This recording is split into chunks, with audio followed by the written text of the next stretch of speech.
என்ன சொன்ன? என்ன ட்ராப் பண்ணிட்டாரா? என் லைஃப்ல விளையாடுறாரா?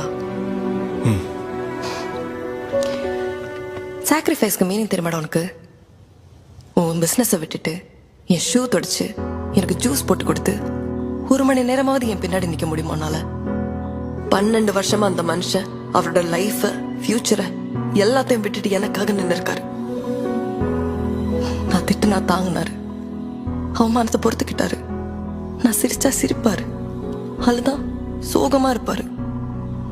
எப்பவுமே அன்பா விஜி விஜிமான்னு. இதெல்லாம் யாரா பண்ணுவாங்க? ஒரு பொண்ணு உலகத்துக்கு முன்னாடி எப்படி கெத்தா தைரியமா நிக்கணும்னு சொல்லுவாரு. நான் நிக்கிறேன், அவருக்காக நிக்கிறேன். அதுக்கு என் உயிரே போனாலும் பரவாயில்ல. அப்புறம் என்ன சொன்ன? சேடிஸ்டா?